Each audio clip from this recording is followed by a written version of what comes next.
Avez-vous remarqué à quel point l'entrepreneuriat est vraiment idéalisé dans notre société à l'heure actuelle?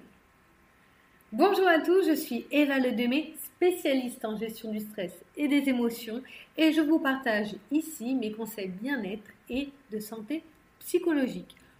Aujourd'hui, je vais utiliser l'entrepreneuriat pour vous expliquer une vision du développement personnel. Voilà. Dernièrement, je suis tombée sur une pub d'une entrepreneuse qui vendait des solutions miracles pour avoir des clients. Alors, l'intro de cette publicité, c'était la première année de mon business. Je ne réussissais pas à trouver de clients, j'étais désespérée, frustrée, blablabla, jusqu'au grand classique. Aujourd'hui, je vous donne les secrets du succès, etc. Alors là, j'ai envie de donner un gros stop parce que on est vraiment dans l'illusion totale pour moi quand on parle de l'entrepreneuriat dans ce sens-là, et j'aimerais rassurer les futurs entrepreneurs ou les entrepreneurs récents. Eh bien, c'est plutôt normal d'avoir que très peu de clients la première année ou les premiers mois de votre business. D'ailleurs, vous n'avez pas à vous sentir frustré de ça ou vous sentir mal à cause de cela. L'entrepreneuriat est un projet long et très challengeant.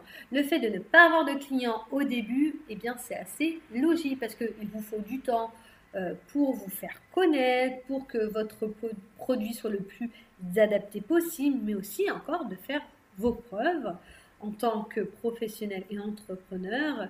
Et vous devez aussi apprendre à vous améliorer en tant qu'entrepreneur. C'est un peu comme si vous venez de prendre un nouveau job et que tout de suite on vous donne une nouvelle promotion dès le deuxième jour.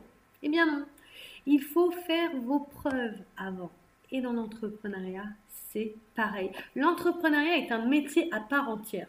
En plus de votre spécialité qui s'illustre dans le produit ou le service que vous vendez, eh bien vous devez apprendre au travers de tous les challenges de l'entrepreneuriat. Et ça, vous aurez beau faire toutes les formations du monde, eh bien c'est dans l'expérience que vous allez vraiment prendre confiance dans vos compétences. Moi par exemple, quand j'ai commencé, j'ai d'abord fait des séances gratuites, puis à 30 euros, puis à 40 euros, à 50 euros. Et aujourd'hui, mes séances sont à 75 euros. J'ai d'ailleurs différents prix. Mais cette évolution, elle s'est faite en plus de 3 ans. Et pourquoi cette évolution? Eh bien, parce que avec l'expérience, on gagne en efficacité et on gagne en professionnalisme et votre produit s'améliore. D'ailleurs, moi, une problématique sur laquelle j'avançais en 3 séances avant, j'arrive au même résultat en une séance. C'est pour ça que l'entrepreneuriat demande du temps et il ne faut pas tout de suite commencer sur les chapeaux de roue en disant non, dès le troisième mois, 6 mois ou la première année, je veux arriver à là ou là. Non, vous êtes en formation. Et je vais vraiment être honnête, l'entrepreneuriat, c'est un vrai processus et c'est difficile. Moi, j'ai eu des mois où j'avais que 50 euros de chiffre d'affaires. Et d'ailleurs, que je réinvestissais totalement dans mon entreprise, dans de la pub, dans de la communication, dans des médias, dans de l'amélioration de mon produit, dans des formations. Et d'ailleurs, mes dépenses à l'heure actuelle et mon temps vont pratiquement que pour mon entreprise. Et avec le recul, je pense que c'est normal. Si l'entrepreneuriat est votre rêve, eh bien, ça mérite quelques sacrifices et challenges. Puis, je peux vous dire, l'entrepreneuriat, c'est tellement formateur. Personnellement, ça m'a beaucoup plus appris que mes études en école de commerce, mon master, mes expériences professionnelles et toutes mes formations, que ce soit gestion du stress, programmation neurolinguistique, etc. L'entrepreneuriat m'a vraiment appris à gagner en responsabilité. Car quand tu es auto-entrepreneur, tout est ta faute. Tes réussites comme tes échecs. Du coup, moi, ça m'a poussé vraiment à changer ma manière de voir ma vie, mes relations, mes priorités.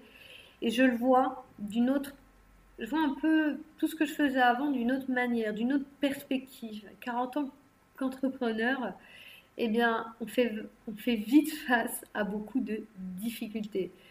Eh bien, d'ailleurs, à travers de ça, d'une manière, j'ai fini par m'habituer aux difficultés. Et les erreurs sont devenues une part du processus. D'ailleurs, en tant qu'entrepreneur, eh bien, vous allez faire des erreurs, quoi qu'il arrive. Mais finalement, ce que j'ai appris dans l'entrepreneuriat, eh bien, il se retrouve également dans notre vie. Et c'est dans cette perspective que je voudrais vous donner une notion de développement personnel ou des conseils bien-être.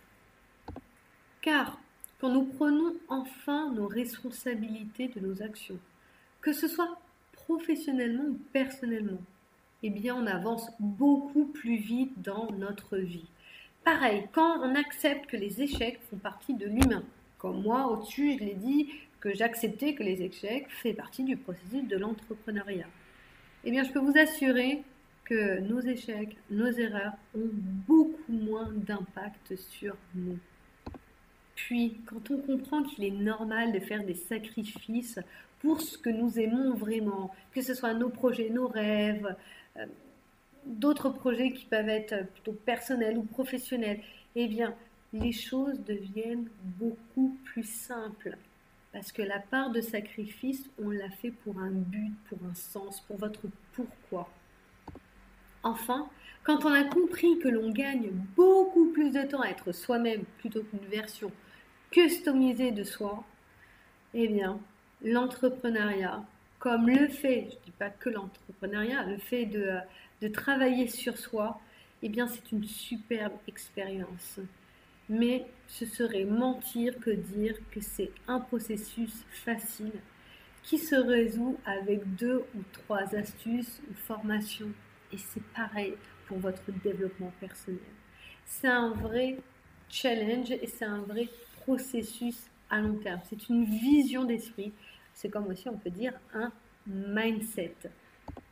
J'espère que ce podcast va vous montrer une autre réalité de l'entrepreneuriat. Parce que souvent, on a une idée que l'entrepreneuriat, c'est cool, c'est plus simple.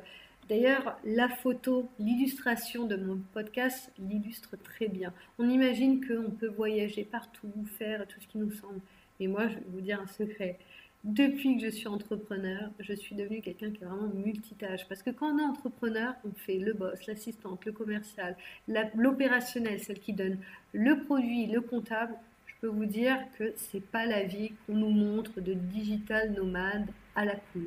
C'est un vrai boulot, surtout quand on est vraiment investi et qu'on veut être entrepreneur à long terme et qu'on veut gagner notre vie correctement et surtout pas juste pour un complément de salaire. On choisit d'avoir l'entrepreneuriat comme notre travail à temps plein. Merci à tous pour votre écoute. C'est à nouveau un plaisir de partager avec vous. Vous pouvez retrouver tous mes conseils sur mes réseaux sociaux. Pour ça, vous pouvez taper Eva Ledemé sur Google. Vous allez tomber sur mon site internet, mais aussi sur tous les réseaux sociaux. Vous tapez Eva Ledemé, que ce soit sur Facebook, Instagram, YouTube, TikTok, LinkedIn. Je suis normalement partout et je donne des conseils adaptés à tous les réseaux sociaux. Merci à tous et n'hésitez pas à vous abonner à mon podcast. À bientôt.